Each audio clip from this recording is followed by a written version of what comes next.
Why in our full episode Friday, June 6, 2025 reveals that Billy has never seemed to enjoy a moment of peace in Genoa City.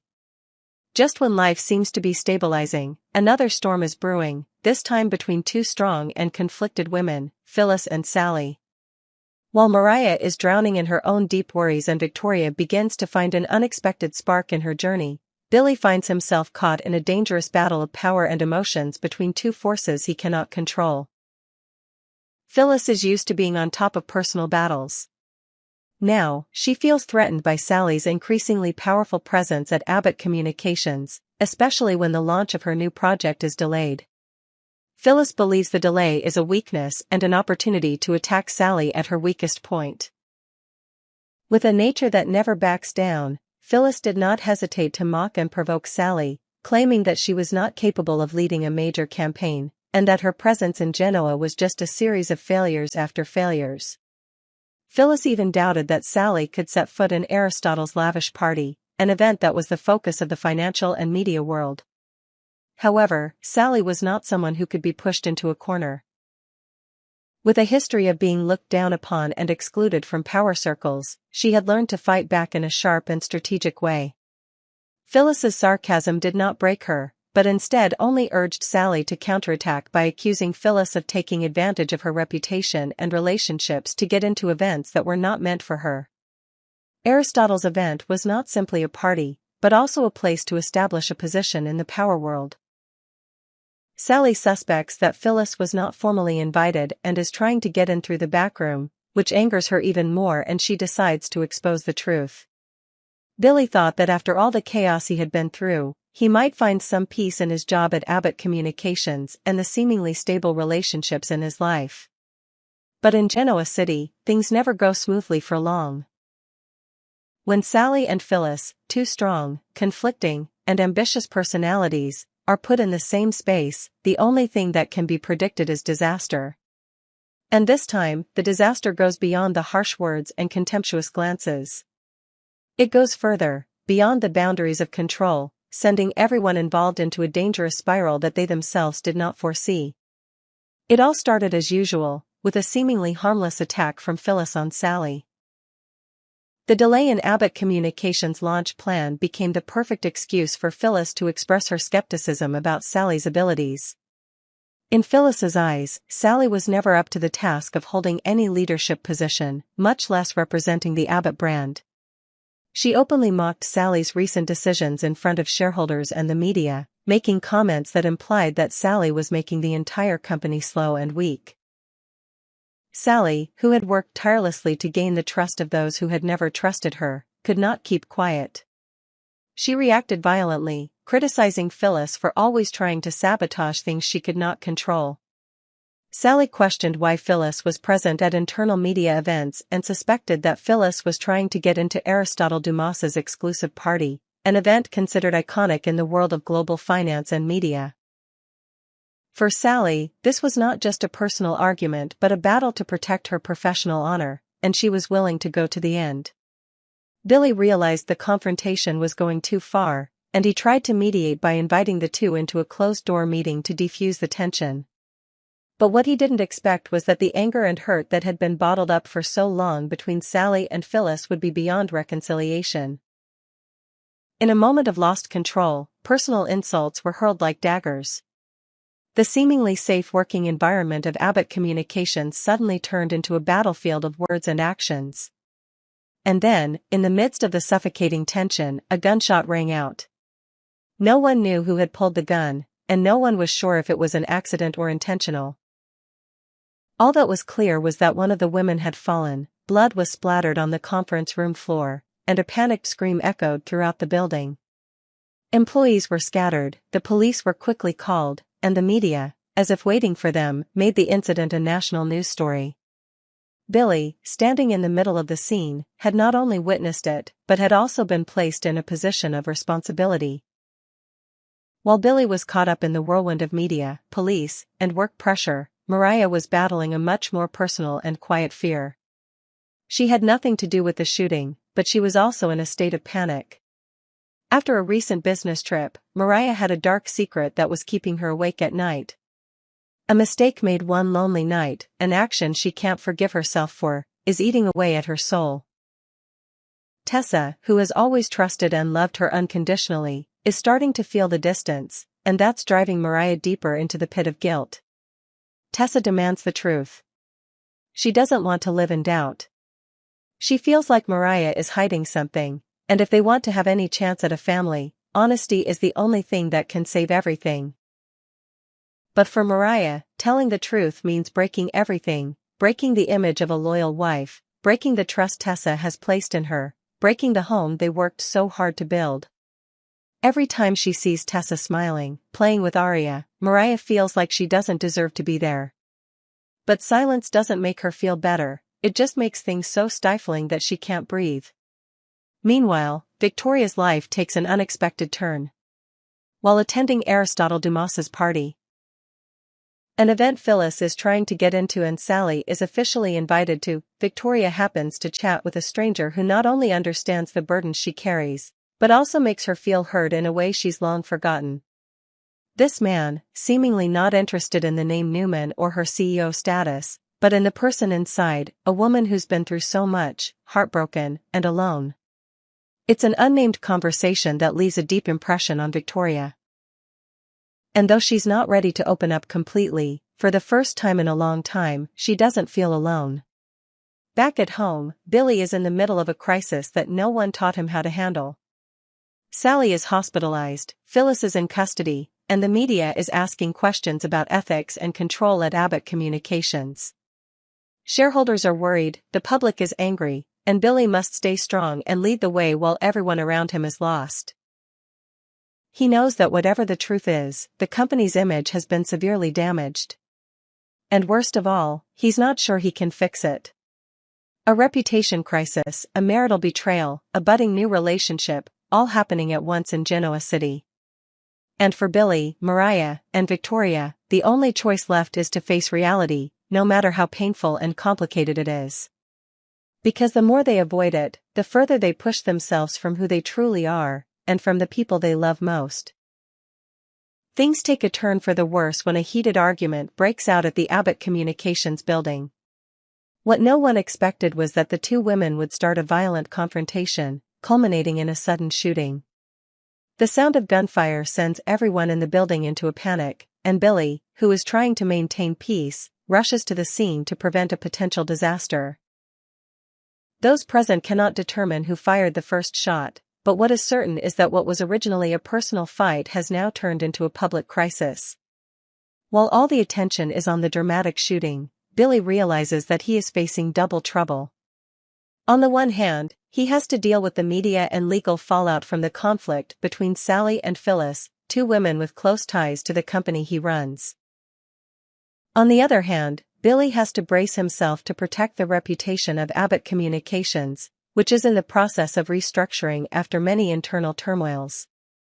The launch is delayed, investors are confused, while the media is linking Billy Abbott's name to an unexpected scandal.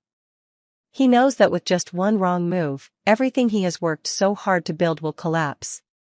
Amidst these changes, Mariah is immersed in an indescribable insecurity. She clearly feels the rift inside her, a vague but persistent fear that clings to her every day. It's not just the fear of changes in her career or her relationship with Tessa, but also her own doubts about herself, whether she's strong enough to survive, or just trying to maintain a false image of stability. Mariah feels lost among the people around her who are caught up in the whirlwind of power, while she's being pulled into an emotional darkness that no one else can see. For her, the Abbott Communications shooting is a warning sign that life in Genoa is always in danger of exploding at any moment, both externally and internally. Victoria, on the other hand, finds something surprising in this chaos. While everything is in turmoil, she unexpectedly meets someone who can deeply sympathize with the pressures and responsibilities that have been weighing on her shoulders for a long time. This man, perhaps a strange businessman at Aristotle's party or a European mentor, not only shares his philosophies about power, but also makes Victoria feel heard and understood.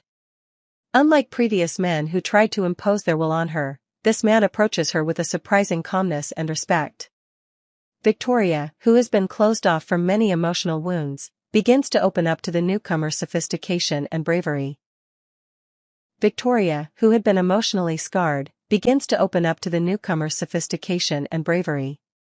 In a moment of calm amid the storm, she finds herself again, not the powerful Newman, not the cold CEO, but just a woman yearning for love and security. While Victoria vaguely finds light in a promising connection, Billy is still struggling with the fallout from the Phyllis-Sally crisis. He is caught in the crossfire, having to act as mediator while trying to put out the media fire that is burning by the hour. Phyllis remains defiant, insisting that she was only reacting to Sally's insults, while Sally argues that she was only defending herself against Phyllis's threats.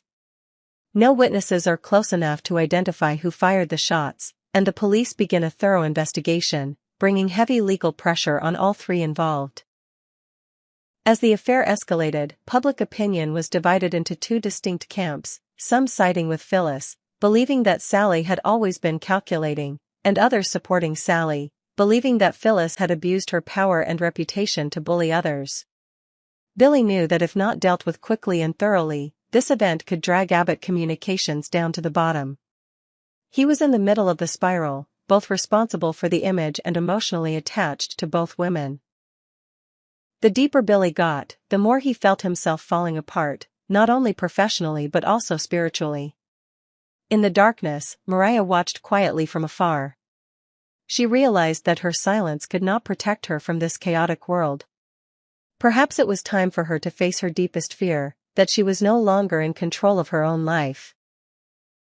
Victoria, after a long night of talking with her new friend, has decided to give love another chance, but this time, not for Newman Enterprises, not for her family, but because her heart tells her to. In a city where every moment can become a storm, everyone must choose a way to survive. For Billy, it is to stay strong in the crossfire. For Mariah, it is to learn to overcome the darkness inside. For Victoria, it is to allow herself to be happy. And for Phyllis and Sally, this battle can be the beginning, or the end of the line. Next, Mariah had faced many challenges in her life, but nothing had left her feeling as empty and uncertain as this moment. After a long business trip, what should have been a normal work assignment left her with an unnameable feeling of guilt. Every time she thought about what had happened, or what she had let happen, Mariah felt like a heavy stone was pressing down on her chest. She tried to forget, tried to pretend that everything was okay, but the truth was that she was drowning in her own mistakes.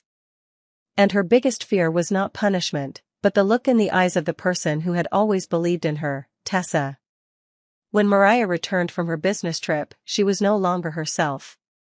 Tessa noticed it almost immediately. Hugs became shorter, everyday conversations suddenly lacked sharing, and Mariah's eyes now avoided instead of facing. Tessa is not a suspicious person, but she is not blind either. She senses the change in the air, in the silences, in the way Mariah keeps her distance whenever she tries to reach out.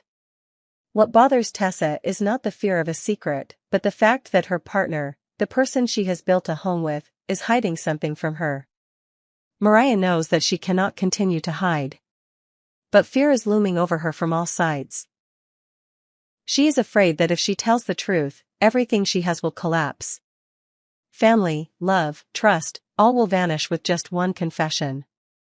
But at the same time, she also knows that if she continues to stay silent, this lie will be like a small crack that will spread, destroying the relationship she once cherished. She struggles between protecting Tessa from being hurt and protecting herself from the cowardice of not having the courage to face the consequences. During sleepless nights, Mariah replays every moment of her work trip.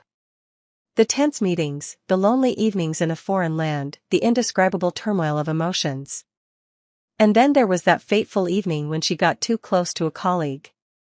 A moment of weakness, a seemingly harmless hug, led to something she never imagined she would do, betray Tessa. There was no plan, no intention, just a moment of losing control. But whatever the reason, Mariah could not justify her actions. What was worse, when she realized her mistake, she chose to stay silent rather than confess. Tessa, meanwhile, was still trying to keep their small family together. She held out hope that Mariah's change was due to work stress. But when her questions were constantly avoided, when the conversations only stopped at the surface, Tessa began to feel excluded. She wanted Mariah to tell her the truth, no matter how painful it was. For Tessa, love could not exist without honesty. She was willing to forgive, if only Mariah would give her the chance to understand and work through it together. Mariah understood that. But every time she tried to speak, fear would pull her back.